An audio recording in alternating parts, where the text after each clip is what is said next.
Welcome back to our channel me ASHA talks. ఎలా ఉన్నారు అందరూ? నేనైతే చాలా బాగున్నాను. మీరు కూడా బాగుండాలని కోరుకుంటూ ఈరోజైతే మరొక మంచి వ్లాగ్తో అయితే మీ ముందుకు వచ్చేసాను. ఏంటి ఆశ పూజ చూపిస్తుంది అనుకుంటున్నారా? అదైతే ఏకాదశి రోజు చిన్నగా పూజ వీడియో అనేది అలా తీసాను అనమాట. ఫుల్గా వ్లాగ్ ఏం అంటే తీయలేదు ఆ రోజు. ఇదైతే మంగళవారం రోజు వ్లాగ్ అనమాట. సో మంగళవారం ఏంటంటే ఇంకా ఉదయాన్నే లేచేసి టీ అయితే పెట్టేసుకుంటున్నాను.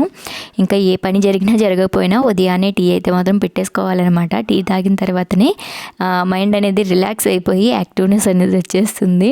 అలా అలవాటు అయిపోయింది. టీ అనేది అంత మంచిది కాదనుకోండి, కాకపోతే ఎక్కువగా ఏం తీసుకోము. జస్ట్ చిన్న గ్లాస్తో ఒక గ్లాస్ టీ అయితే రోజుకి తీసుకుంటూ ఉంటాము.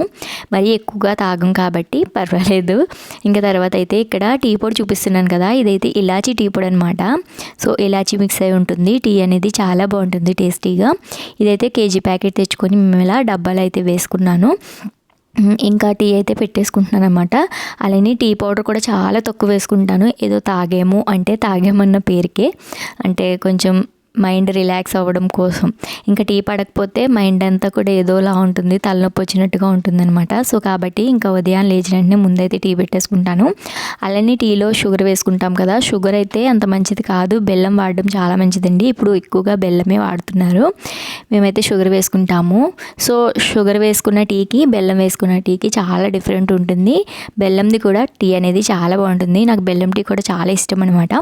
ఇంకా నేనైతే పంచదార వేసి టీ అయితే పెట్టేసుకున్నాను. ఇక టీ అయితే మరిగిపోయిన తర్వాత మా వారికి నేను టీ అయితే వేసుకొని తాగేస్తున్నామన్నమాట. ఇంత చిన్న గ్లాస్లోని టీ అయితే తాగుతున్నాము. అదే ఈ చిన్న గ్లాస్ టీ కూడా ఆ టైంకి లేకపోతే ఏదోలా అనిపిస్తుంది అనమాట. కాబట్టి ఉదయాన్నే టీ అయితే అలవాటు అయిపోయింది.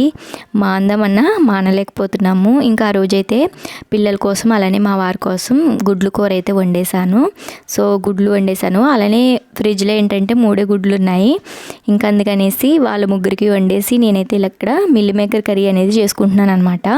మిల్ మేకర్లు ఏంటంటే ఇందులో పురుగులు ఉంటాయి అంటూ ఉంటారు కదండి. అవైతే పురుగులు కాదనమాట. పురుగులు కూడా ఉంటాయి, కాకపోతే అవి నిలవ ఉంటేనే పురుగులు వస్తాయి.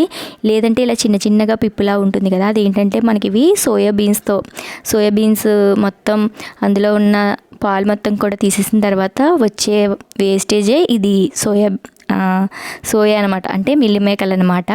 సో ఇంకా నేనైతే మిల్లి మేకల కర్రీ అనేది వండుకున్నాను. ఇంకా నేను మధ్యాహ్నం ఏంటంటే దిబ్బ రొట్టె చేద్దామనేసి పప్పు అయితే నానేసుకుంటున్నాను అనమాట. ఇక్కడ కొలతలు అయితే చెప్తాను చూడండి. 1 గ్లాసు పట్టు మినపప్పు తీసుకున్నాను. అలానే 1 గ్లాసు రేషన్ బియ్యం తీసుకున్నాను. నార్మల్ రైస్ అయినా సరే తీసుకోవచ్చు అనమాట. నేనైతే ఇక్కడ రేషన్ బియ్యం అయితే తీసుకున్నాను అనమాట. ఈసారి రేషన్ బియ్యం అనేది చాలా నీట్గా వచ్చాయండి. చాలా బాగా, అంటే ఎక్కడ కూడా రాళ్ళు కానీ చెత్త కానీ లేకుండా చాలా నీట్గా వచ్చాయి. ఇంకా పప్పు ఒకసారి కడిగేసుకున్న తర్వాత అవి అలానే బియ్యం కూడా కడిగేసుకొని వాటర్ పోసి అయితే నానబెట్టేసుకున్నాను. ఇంకా ఇవి అయితే నానిపోయిన తర్వాత నేనైతే కడగలేదనమాట. నేను ఇంకా మిషన్ మీద ఉంటే మా చెల్లి అయితే చక్కగా కడిగేసింది. అందుకే అది వీడియో అయితే ఏం తీయలేదనమాట. ఇంకా మా చెల్లికి అడిగేసి ఇచ్చేస్తే నేనైతే గ్రైండ్ చేసేసుకున్నాను. ఇక్కడ గ్రైండ్ చేసేటప్పుడు ఏంటంటే బియ్యము అలానే కడిగిన పప్పు కూడా వేసేసి కొంచెం పంచదార కూడా యాడ్ చేసుకున్నాను అనమాట. మరీ ఎక్కువేం కాదు, జస్ట్ కొంచెం స్వీట్గా ఉండేటట్టు వేసుకున్నాను. పిల్లలు కూడా ఇష్టంగా తింటారు కదా. ఇదే ప్లేస్లో మనం బెల్లం వేసుకుంటే ఇంకా హెల్దీ అనమాట. కానీ ప్రస్తుతానికి బెల్లం లేదనేసి ఇంక ఇలా పంచదార అయితే వేసేసుకొని గ్రైండ్ చేసుకున్నాను. అయితే ఈ దిబ్బ రొట్టె అనేది చాలా మంచిదనమాట హెల్త్కి.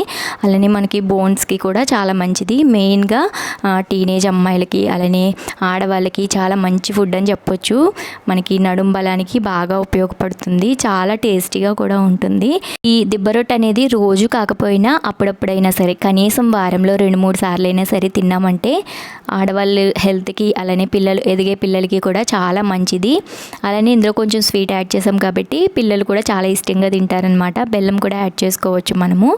అలానే దిబ్బ రొట్టె అనేది మరీ అంటే లావుగా అయితే వేసుకోలేదు నేను, అలానే మరీ పలుచగా వేసుకోలేదు, మీడియంగా అయితే వేసుకొని కాల్చుకుంటున్నాను. కొంచెం ఆయిల్ అనేది ఎక్కువే పడుతుంది. ఆయిల్ ఇష్టం లేని వాళ్ళైతే చక్కగా నెయ్యి వేసుకోవచ్చు, లేదంటే గానుగ నూనె అంటారు కదండి, అది నువ్వుల నూనె కూడా వేసి కాల్చుకోవచ్చు అనమాట. ఏదైనా సరే హెల్త్కి చాలా మంచిది.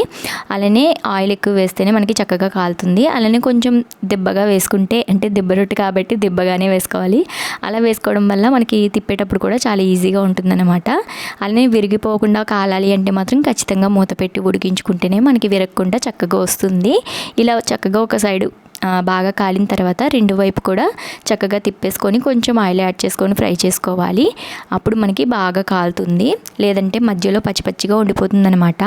ఇదే విధంగా మనం పల్చగా కూడా చేసుకోవచ్చు. పల్చగా అయినా సరే అట్లనేవి చాలా బాగా వస్తాయి. అలా ఇష్టపడే వాళ్ళు కూడా అలా కూడా చేసుకోవచ్చు. ఇలా దిబ్బ రొట్టి చేసి అయితే మనం ఈవినింగ్ పిల్లలు స్కూల్ నుంచి వస్తారు కదండి 4:30 ఆ టైంలో కనుక మనం ఇది పెట్టామంటే చక్కగా డిన్నర్ టైంకి అంతా కూడా అరిగిపోతుంది. వాళ్ళు కూడా ఇష్టంగా తింటారు. మనం కూడా హెల్దీ స్నాక్ పెట్టాము అన్న సాటిస్ఫాక్షన్ అనేది మనకి కూడా ఉంటుంది. ఇంకా నేను ఇక్కడ చక్కగా కట్ చేసి చూపిస్తున్నాను చూడండి.